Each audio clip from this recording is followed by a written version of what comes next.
جب حجابِ پردہ غیبت اٹھایا جائے گا، ایک دن وہ آئے گا۔ بر محمد و آل محمد صلوات، اللہم صلی علی محمد و آل محمد۔ میں سب سے پہلے تھینک یو کہنا چاہوں گا 12 ٹاکس کا اور دا پرومس مہدی کا کہ انہوں نے یہ پلیٹ فارم بنایا جس میں کافی لوگ آ کے امام زمانہ کے بارے میں تذکرہ کر سکتے ہیں۔ کچھ ہی منٹس میں بہت ہی ڈیفیکلٹ ہے یہ پریزنٹ کرنا کہ امام زمانہ کے بارے میں ہر ٹاپک کو کور کرنا، بٹ الحمدللہ یہ جو سیکنڈ سیزن ہے الحمدللہ کافی اچھے سے یعنی آرگنائز ہوا، اور مولانا اسلم رضوی صاحب کا میں بڑا احترام سے یہ کیو این اے سیشن کرنا چاہوں گا۔ یہ بڑی توفیق ملی ہے مجھے کہ میں آ کے یہ کویشچنز آپ سے پوچھ سکتا ہوں۔ بہت ہی چھوٹے سے لیکن آئی ایم شیور آپ ایک ون لائنرز میں اسے بڑے اچھے سے انہیں ایکسپلین کر پائیں گے، اور یہ کیو این اے کویشچنز بھی بہت امپورٹنٹ ہوتے ہیں کیونکہ ہم جب کوئی ریسرچ کرتے ہیں جا کے تو بہت ڈیفیکلٹ ہوتا ہے اپنے آپ سے کوئی چیز کو سمجھنا، تو یہ جو کیو این اے ہوتے ہیں ون لائنر جو ہم لوگ پوچھتے ہیں اور آغا بڑے ہی مختصر سے اس کا جو جواب دیتے ہیں ٹو دا پوائنٹ۔ تو الحمدللہ میں پہلا سوال پوچھنا چاہوں گا آغا آپ سے کہ رجت کیا ہے؟ یہ پہلا سوال ہے آغا۔ اعوذ باللہ من الشیطان الرجیم، بسم اللہ الرحمن الرحیم۔ دیکھیے ہر لفظ کا دو معنی ہوتا ہے، جی، ایک لغوی ہوتا ہے اور ایک اصطلاحی ہوتا ہے۔ لغوی یعنی جو ڈکشنری میں پایا جاتا ہے، جو لغت میں پایا جائے، رائٹ، اور اصطلاحی معنی وہ ہے کہ جو اس کا دور حاضر میں اس سے کیا مفہوم مراد لیا جاتا ہے۔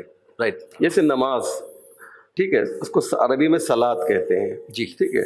صلاۃ کے معنی دعا کے ہوتے ہیں، لیکن اس کا معنی دعا اب نہیں رہ گیا، بلکہ وہ ارکان مخصوصہ جو ہیں، جو مخصوص عمل ہیں، ان کو نماز کہا جاتا ہے۔ جی آغا، ایسے ہی رجعت کا مطلب ہوتا ہے پلٹنا، اور یہ آپ کو بتا دوں کہ رجعت جو ہے، جو دعا تعویذ کرتے ہیں ان کے یہاں بھی یہ لفظ استعمال ہوتا ہے، لیکن وہ بڑا عجیب و غریب معنی ہے۔ وہ لوگ جب رجعت استعمال کرتے ہیں تو وہ عمل جو انہوں نے کسی پر کیا ہے اگر وہ واپس جو ہے کرنے والے پر آ جائے تو اسے رجعت کہتے ہیں۔ جی، لیکن ہم محبان اہل بیت کے ہاں بہت ہی مقدس لفظ ہے، بہت ہی پیارا لفظ ہے لفظ رجعت، کیونکہ یہ وہ نظریہ ہے جو فقط شیعوں سے مخصوص ہے۔ شیعوں کے علاوہ رجعت کا تصور کسی بھی مذہب میں نہیں ملے گا آپ کو، اور اس کا مطلب یہ ہے کہ امام زمانہ کے ظہور کے بعد کچھ لوگوں کی رجعت ہوگی۔ رجعت یعنی وہ واپس آئیں گے۔ پلٹنا جانتے ہیں، جب کوئی جاتا ہے تبھی تو پلٹتا ہے نا۔ بے شک، میں جیسے پونا میں رہتا ہوں تو اب میں واپس جاؤں گا تو میں پونا میں میری رجعت ہوگی، لیکن جب میں پونا سے بمبئی آ رہا تھا تو میری رجعت نہیں تھی۔ آپ سمجھ رہے ہیں نا؟ تو اس کا مطلب پہلے آپ جو ہے یہاں پر تھے، اور پھر جب آپ واپس آئیں گے تو اس کو بولتے ہیں پلٹنا، ٹھیک ہے۔ تو ہماری کیا ہے، یہ جو رجعت کا جو ہمارے مفہوم ہے وہ یہ ہے کہ کچھ لوگوں کا پلٹنا۔ اب یہ کچھ لوگوں میں کون ہیں، یہ بہت ہی بڑی بات ہے، اس کی تفصیل میں آپ بتا نہیں پاؤں گا اتنے کم وقت میں۔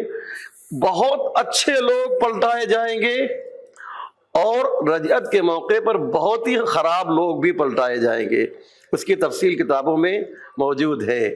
سبحان اللہ۔ اگر میرا وہ دوسرا سوال ہی وہی تھا کہ رجت کی کوئی مثالیں ہے کیا، وہ اگر آپ۔ جی ہاں، دیکھیے رجت میں کچھ لوگ ہیں جو پلٹائے جائیں گے، ان میں کون ہیں؟ ایک تو ائمہ معصومین کا پورا ایک سلسلہ جلیلہ ہے، بے شک، یہ سب کے سب جو ہیں پلٹائے جائیں گے، اور کچھ اور لوگ بھی ہیں جو زندہ کیے جائیں گے۔ سبحان اللہ۔ ایک بزرگ محقق کا کہنا یہ ہے کہ ان کو بلایا جائے گا کہ جن کو ایک طرح سے آخرت میں تو سزا ملے گی ہی، لیکن دنیا والوں کو یہ دکھایا جائے گا کہ یہ دشمن جو ہیں اس دنیا میں بھی کس طرح سے کیفر کردار تک پہنچ رہے ہیں۔ تو امام زمانہ کے ہاتھوں سے اور ان کے سپاہیوں کے ہاتھوں سے کچھ لوگوں کو رجعت میں سزا دی جائے گی۔ ان میں کچھ لوگوں کا نام بھی جو ہے کتابوں میں موجود ہے۔ اس لیے رجعت کے سلسلے میں جس طریقے سے کہ ولایت کے سلسلے میں دشمنوں نے ہمارے ہنگامہ کر رکھا ہے اور ہمارے خلاف جو ہے بہت سی باتیں کر رہے ہیں، وہ رجعت کے معاملے میں بھی ہمیں برا بھلا کہتے ہیں۔ جس طرح سے انہوں نے ولایت کا انکار کیا ہے، ایسے ہی رجعت کا بھی انکار کیا۔ کیوں؟ اس لیے کہ رجعت جو ہے ان کے بزرگوں کی شامت کا بہترین اور گولڈن چانس اور موقع ہے۔ کیا بات ہے! کیا ایک سلوار پڑھتے ہیں مل کے سارے، اللہم صلی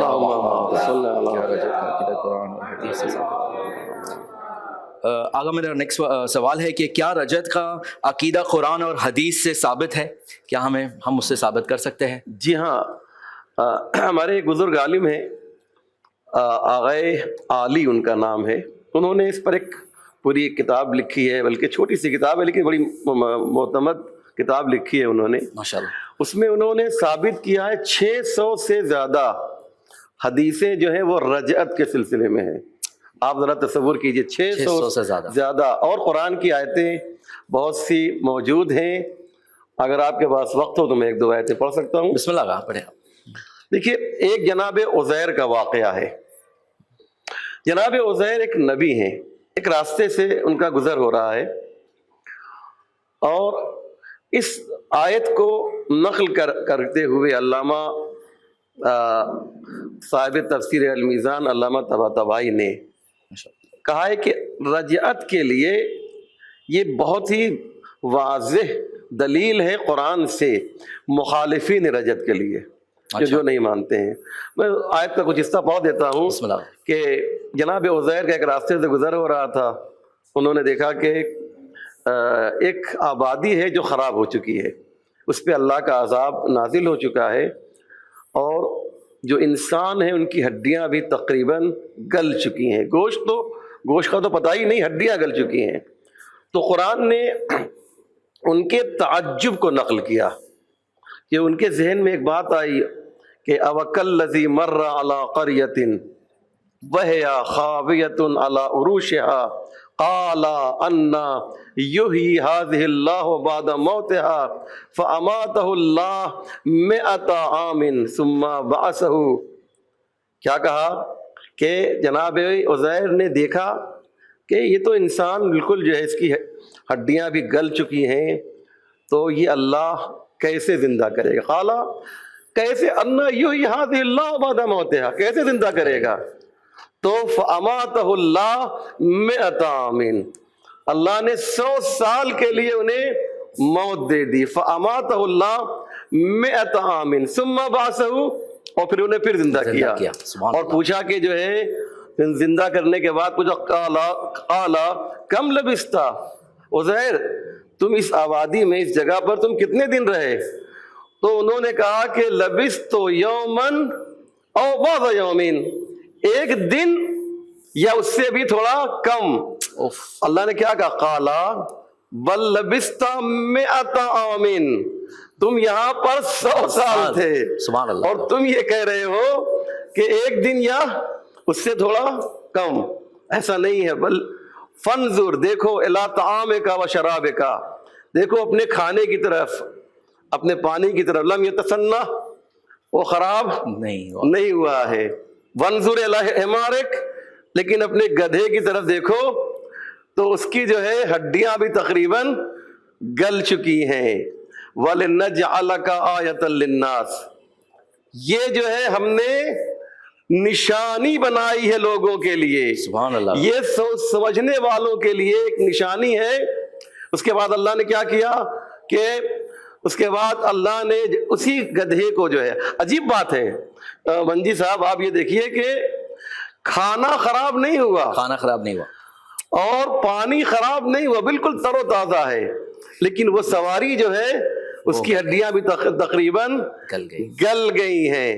ثم نکسوها لحما، اس کے بعد اللہ نے کیا کیا؟ اس کے اوپر جو ہے گوشت چڑھا دیا۔ گویا اسمبل کیا ایک طرح سے کہہ لیا جائے. اور جب انہوں نے دیکھا تو کہا کہ قالا، جب جناب حسین انی عالم ان اللہ علی کل شیء قدیر، اب میں سمجھا کہ اللہ ہر چیز کے اوپر قادر ہے. یعنی کیا مقصد؟ پہلے جو ہے زندہ تھے، پھر انہیں موت آئی، اور پھر جو ہے انہیں زندگی آئی. فخر رازی ایک بہت بڑا ان کا مفسر ہے، وہ کہتا یہ ہے کہ دو موت ممکن نہیں ہے. سنیے اس کا جواب سنیے جو علامہ طباطبائی نے دیا ہے. دو موت ممکن نہیں ہے، ایک ہی مرتبہ آپ کو مرنا ہے. جب ایک مرتبہ مرنا ہے تو رجعت ممکن نہیں ہے. آپ سمجھ رہے ہیں دلیل کیا ہے؟ کہ میں غلط کہہ رہا ہوں؟ دو مرتبہ جو انسان نہیں مر سکتا ہے، حالانکہ اس کے لیے بھی قرآن میں صریح آیت موجود ہے. میں اگر وقت ملا تو میں پڑھوں گا، تو اس کے لیے بھی صریح آیت موجود ہے. تو دو مرتبہ تو کہا یہ دیکھیے یہ دو مرتبہ جو ہے یہ مرے یا نہیں مرے؟ پہلی بار، اس کے بعد پھر 100 سال کے بعد ان کو پھر زندہ کیا. تو دو موت ہوئی یا نہیں ہوئی؟ تو آپ کا کہنا یہ ہے کہ دو مرتبہ، چونکہ دو موت ممکن نہیں ہے اس لیے رجعت ممکن نہیں ہے. تو یہاں پر جو ہے دو موت ہے اس لیے رجعت بھی ممکن ہے. سبحان اللہ. جی سبحان اللہ. بہت ہی عمدہ آپ نے جواب دیا وہ کوشچن کا. آگا جو نیکسٹ کوشچن یہ ہے کہ رجعت پر کیا دلیلیں ہیں؟ یہ اگر آپ تھوڑا سا ایلیبریٹ کریں گے یہ کوشچن کو. جی ہاں، دیکھیے رجعت کے اوپر جو ہے سب سے بڑی دلیل تو وہی ہے کہ جو ہمارے میں اس کو چاہتا ہوں کہ اب تک میں غیروں سے بات کر رہا تھا، اب میں چاہتا ہوں کہ مومنین سے بات کروں، تاکہ آپ کو بھی تو مطمئن کرنا ہے نا بھائی. تو ایک زیارت ہے جسے زیارت عاشورہ کا، زیارت وارثہ کہا جاتا ہے. زیارت وارثہ میں ایک لفظ ہے، آپ کو یاد بھی مجھے معلوم ہے، لیکن ہماری توجہ کبھی کبھی بہت سی چیزیں سامنے ہوتی ہیں لیکن ہم متوجہ نہیں ہوتے. ایک انداز دیکھیے کس قدر تاکید ہو رہی ہے اس زیارت کے اندر. زیارت وارثہ کے بارے میں دو روایتیں ہیں، ایک تو یہ ہے کہ امام زمانہ سے مروی ہے، اور ایک یہ ہے کہ چھٹے امام سے یہ زیارت جو ہے مروی ہے. امام کیا کہہ رہے ہیں؟ وَأُشْهِدُ اللَّهَ وَمَلَائِكَتَهُ وَأَنْبِيَاءَهُ وَرُسُلَهُ أَنِّي بِكُمْ مُؤْمِنٌ وَبِإِيَابِكُمْ مُوقِنٌ. سبحان اللہ.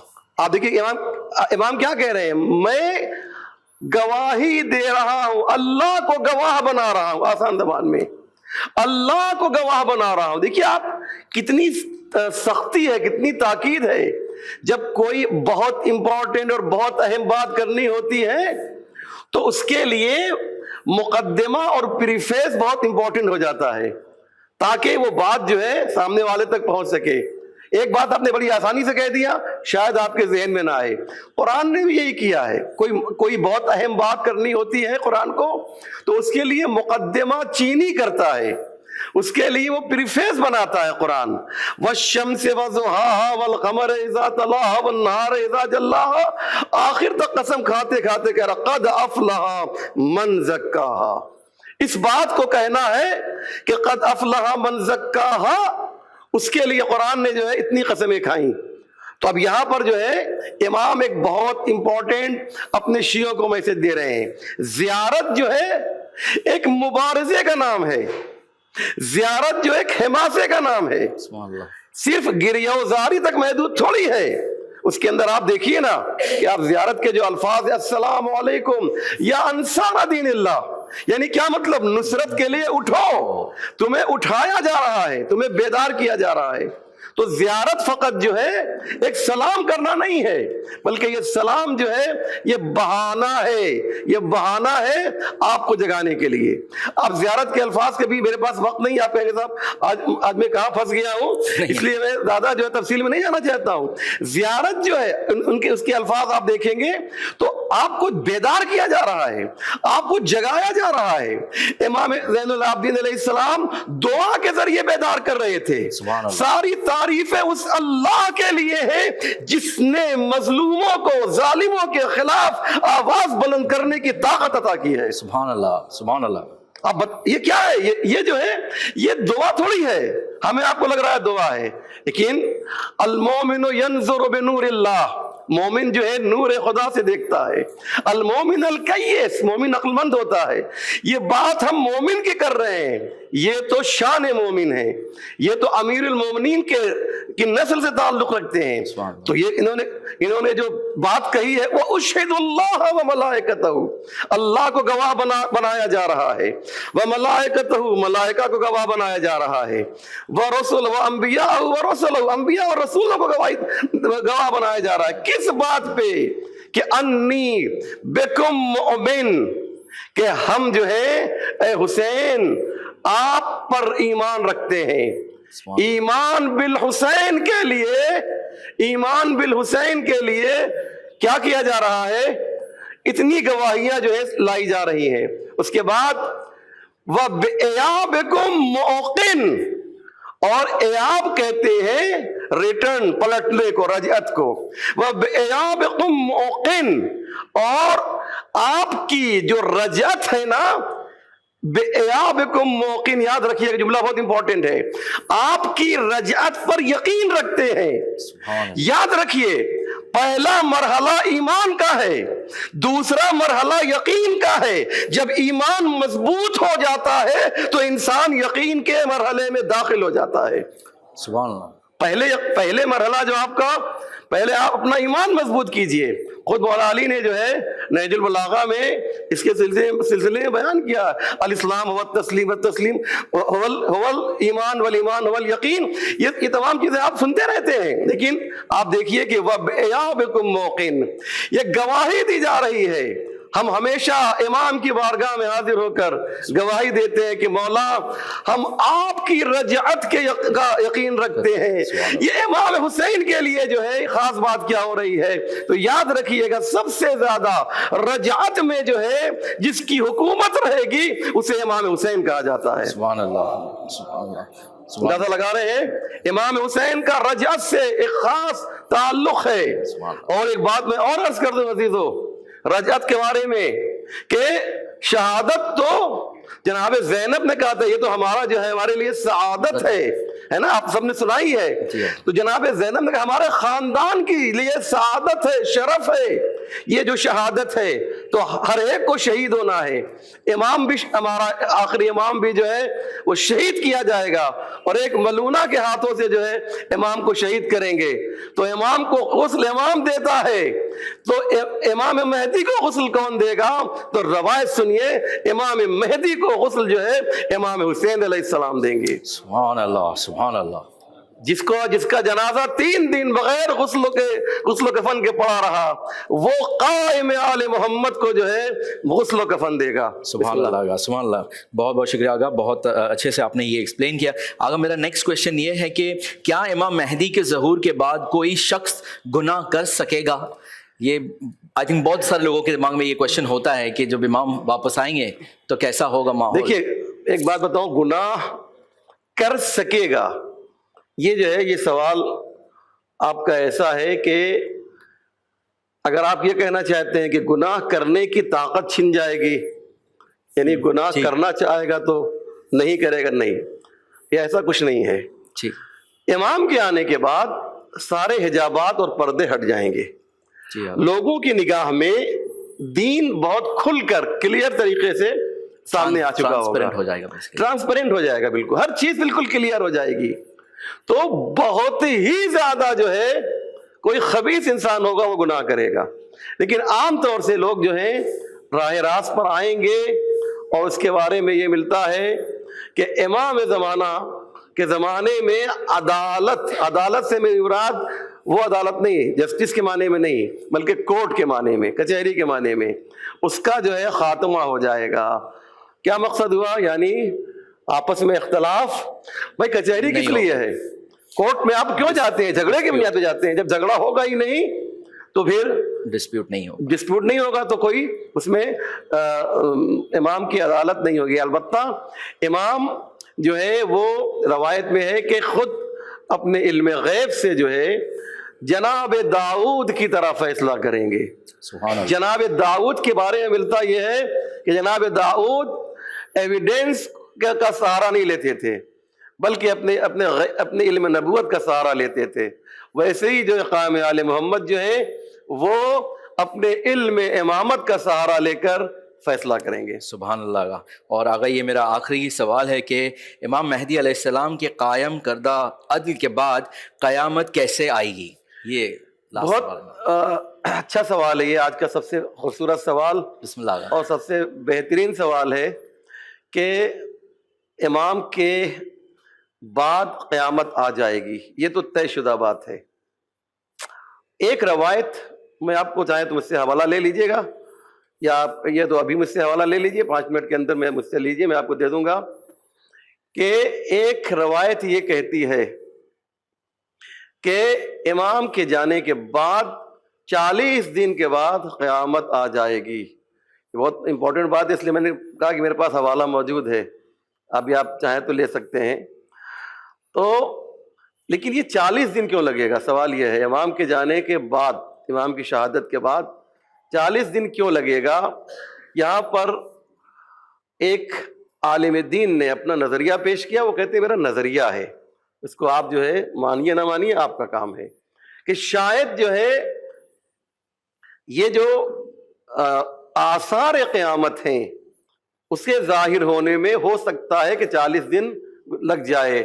زمین کو فنا ہونے میں مثلا پہاڑوں کو جو ریزہ ریزہ ہونے میں مثال کے طور پہ وہ ساری تیاریاں جو ہیں جو مقدمات ہیں قیامت کے اس کے لیے ہو سکتا ہے کہ 40 دن لگ جائے. لیکن وہ کہتے ہیں اس کو ماننے کی ضرورت نہیں ہے. یہ ہمارا ذاتی نظریہ ہے لیکن 40 دن کی روایت میرے پاس موجود ہے. اگر کسی کو چاہیے تو ابھی پروگرام کے بعد مجھ سے لے سکتا ہے. ماشاء اللہ بہت بہت شکریہ آ گیا. اسی کے ساتھ ایک بلند ترین سربات پڑھتے ہیں مل کے سارے سب. اللہم صلی علی محمد و آل محمد. میں بہت شکر گزار ہوں مولانا اسلم رضوی صاحب کا کہ انہوں نے جو وقت دیا اور بڑی ون لائنرز میں ایکسپلین کیا ہر کویشچن کو. صدق اللہ العلی العظیم.